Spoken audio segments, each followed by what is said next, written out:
जय श्री महाकाल, जय श्री राम। नमस्कार, आप देख रहे हैं श्रद्धा संवाद। यह एक YouTube चैनल नहीं है, बल्कि सनातन धर्म की रक्षा, जागरूकता और सच्चाई के लिए उठी हुई आवाज है। यहाँ पर हम हर उस विषय पर बोलते हैं जिस पर बहुत से लोग चुप रहते हैं। जहाँ भी हमारे धर्म, हमारी संस्कृति, हमारी आस्था के साथ खिलवाड़ होता है, श्रद्धा संवाद न केवल सवाल पूछता है बल्कि सच भी सामने लाता है। यदि आप भी चाहते हैं कि हमारी आने वाली पीढ़ी अपनी जड़ों से जुड़ी रहे, तो इस परिवार का हिस्सा बनिए, सब्सक्राइब कीजिए और धर्म की इस आवाज को आगे बढ़ाइए। कभी कभी एक मजाक केवल हंसी तक सीमित नहीं रहता, वह हमारी संस्कृति, हमारी पहचान और हमारे इतिहास की आत्मा को भी चोट पहुंचाता है। आज मैं आपको सुनाने आई हूँ श्रवण कुमार जी की कथा, क्योंकि आज हम जिस विषय पर बात करने वाले हैं, सबसे पहले हम उनके बारे में आपको बता देते हैं। जिन्हें जानकारी है बहुत अच्छी बात है, लेकिन जो नहीं जानते हैं वह भी इसे समझे, सुने और उचित लगता है तो इसे और आगे बढ़ाएं। श्रवण कुमार वह नाम है जो मातृ पितृ भक्ति का सर्वोच्च प्रतीक है। श्रवण कुमार के माता पिता शांतनु और ज्ञानवती दोनों अंधे थे। एक दिन उनके माता पिता ने तीर्थ यात्रा करने की इच्छा व्यक्त की और श्रवण कुमार ने, जो कि एक युवा, उन्होंने अपने वृद्ध अंधे माता पिता को कांवर में बैठाकर तीर्थ यात्रा करवाई। न गर्मी की परवाह, न थकान की चिंता, बस सेवा ही जीवन का मुख्य उद्देश्य था। पर एक दिन जब वे सरयू नदी के किनारे पर पहुंचे तो राजा दशरथ, जो कि शिकार के लिए आए हुए थे, उन्होंने पानी भरने की आवाज को सुनकर श्रवण कुमार को हिरण समझ लिया और उन पर बाण चला दिया, जो कि श्रवण कुमार को लग गया। श्रवण कुमार ने राजा दशरथ से कहा कि उन्हें अपनी मृत्यु का दुख नहीं है, बल्कि अपने माता पिता के लिए दुख है। उन्होंने दशरथ जी से अपने माता पिता को पानी पिलाने और उनकी मृत्यु का समाचार सुनाने का अनुरोध किया। राजा दशरथ ने जब श्रवण कुमार के माता पिता को यह दुखद समाचार सुनाया, तो उन्होंने पुत्र वियोग में राजा दशरथ जी को श्राप दिया कि दशरथ, जिस पीड़ा में आज हम हैं, एक दिन तुम भी पुत्र वियोग में यही पीड़ा सहोगे। श्रवण कुमार की मृत्यु के बाद उनके माता पिता ने भी पुत्र वियोग में अपने प्राण त्याग दिए थे और यही श्राप आगे चलकर भगवान श्री राम के वनवास का कारण बना और दशरथ जी ने भी पुत्र वियोग में प्राण त्याग दिए। कहते हैं कि इस घटना से व्यतीत होकर राजा दशरथ ने श्रावण माह की पूर्णिमा के दिन को श्रवण कुमार की श्रद्धांजलि के रूप में मनाने का संकल्प लिया। उन्होंने प्रचार किया कि इस दिन श्रवण कुमार की पूजा की जाए, ताकि हर कोई माता पिता की सेवा और भक्ति को महत्व दे। यही कारण है कि रक्षाबंधन से पहले श्रवण कुमार की पूजा की परंपरा है और इससे जीवन में सेवा, समर्पण और परिवार के प्रति कर्तव्य का बोध होता है। साथ ही यह पूजा हमें यह भी सिखाती है कि अनजाने में हुई गलती के लिए प्रायश्चित करना भी कितना जरूरी होता है।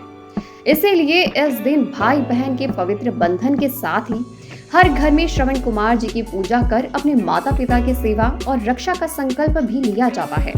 अपनी संस्कृति को और सुंदर रूप देने के लिए कई लोग घरों में गेरू से श्रवण कुमार जी का चित्र बनाते हैं, तो कई जगह पर मिट्टी की मूर्ति भी बनाई जाती है और बच्चों को यह कथा सुनाकर उन्हें माता पिता की सेवा व बड़ों की सेवा करने के संस्कार भी दिए जाते हैं।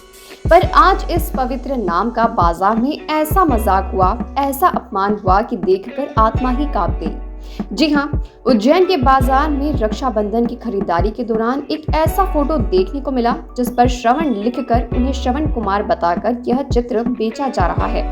आप देख सकते हैं कि यह फोटो जिस पर श्रवण लिखा हुआ है, जो कि एक खेत में खड़े पुतले के जैसा हाथ से इस पर चित्र बेचा जा रहा है, जिसमें न सेवा की झलक है, न ही त्याग का भाव, बस मजाक और व्यापार। लेकिन इस बात का दुख तो तब हुआ जब बहुत से लोग यह फोटो खरीद कर भी ले गए। इसका क्या अर्थ हुआ? क्या आपने अभी तक श्रवण कुमार जी की फोटो नहीं देखी, या फिर आपको श्रवण कुमार जी के बारे में कोई जानकारी नहीं है? लेकिन अब प्रश्न यही है कि हर बार हर त्योहार पर अब से यही देखने को मिल रहा है। हर कोई सनातन धर्म, सनातन संस्कृति का मजाक बनाकर चला जाता है और हम देखते ही रह जाते हैं। हालांकि हमें यह खबर आप तक पहुंचाने में बहुत विलंब हो गया, लेकिन आगे से हमें भी जागरूक रहकर इस ओर कदम बढ़ाना होगा। लेकिन फिर भी प्रश्न यही आकर खड़ा हो जाता है कि इन सब फोटो को बाजार में मिलने वाली यह सब चीजों को बढ़ावा कौन दे रहा है? क्योंकि एक समय था जब वैदिक राखी ही बनाई जाती थी और वैदिक राखी ही बांधी जाती थी। चलिए मान लेते हैं कि आप समय की व्यस्तता के चलते यह कार्य नहीं कर पा रहे हैं, लेकिन क्या हम अपनी संस्कृति को भूल गए हैं? क्या हम इतने व्यस्त हो गए हैं कि अपने धर्म, अपनी संस्कृति के लिए 5 मिनट भी नहीं दे सकते? क्या हम खुद एक चित्र भी नहीं बना सकते?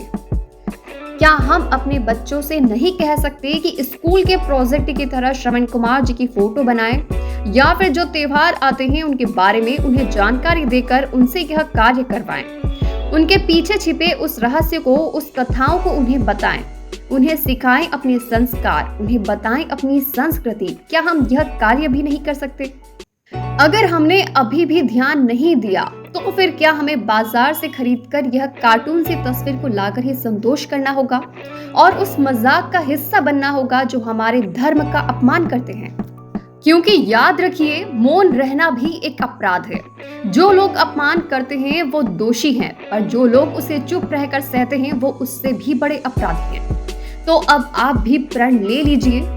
श्रवण कुमार जी की सच्ची छवि को आप घर घर पहुंचाएंगे, अपने बच्चों को यह कथा सुनाएंगे, उन्हें श्रवण कुमार जी के चित्र दिखाएंगे और उनसे चित्र बनवाएंगे। और साथ ही यह भी प्रण लें कि अपनी संस्कृति की रक्षा के लिए हम किसी भी मजाक को बर्दाश्त नहीं करेंगे, क्योंकि जब तक हम अपनी जड़ों को सींचते रहेंगे तब तक ही हमारी पहचान जीवित रहेगी।